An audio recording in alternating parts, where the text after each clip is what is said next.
icbari tibbi sığortanın deyim ki, ilk dövrlərdə pilot layihələri uğurlu olmuşdu. Yevlaxda, Mingəçevirdə bu layihələr uğurlu oldu.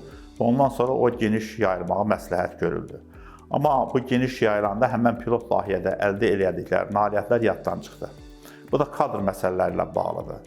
Çünki icbari sığortada çox ciddi qüsurlar var idi.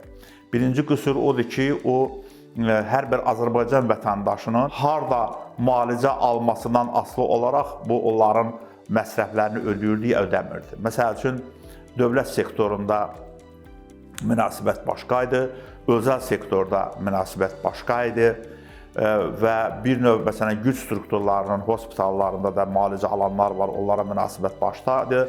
Ona görə bu fərqli münasibətlər, bunlar hamısı təbii ki, icbari tibbi sığortada korrupsiya hallarının formalaşmasına səbəb oldu.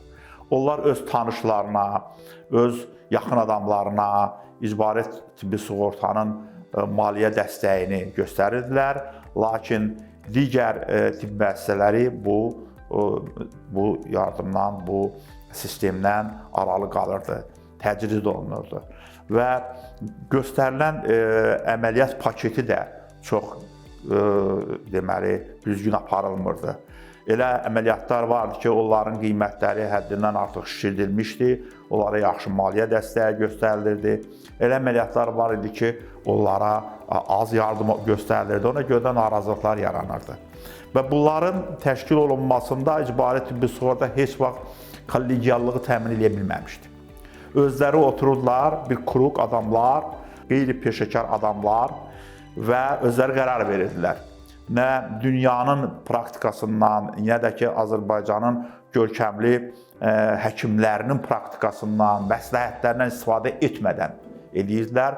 Ona görə də qeyri-kollegial bu münasibət burada konfliktlərin yaranmasında, əhalinin narazılığa salınmasında, hətta həkimlərin narazı qalmasına səbəb olur. Məsələn, bir misal deyim, Mədaltı vəzi başının xərçəngində məsrəflər çox böyükdür.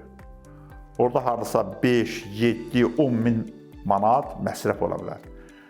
İcbari tibbi sığortanın paketində onun qiyməti 2200.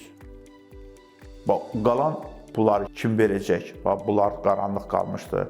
Amma elə əməliyyatlar vardı ki, məsələn, onları artıqlaması ilə ödəyir. Məsələn, də bir cərrahiyyə sahəsi. Məsələn, xolestektomi, laparotomi, xolestektomi artıqlaması ilə məsrəf ödənilir. Amma böyük əməliyyatlar qalır qıraqda. Qida borusunun plastikası, onkoloji məsələlər. Bunlar hamısı qıraqdan qalmışdı. Bunlara icbari tibbi sığortanın ayırdığı sığorta xərcləri onun 1/4-ni, 3/1-ni ancaq ödəyə bilirdi. Əlavə məsrəfləri məcbur edirlər ki, xəstə getsən ödə. Getsən ödə.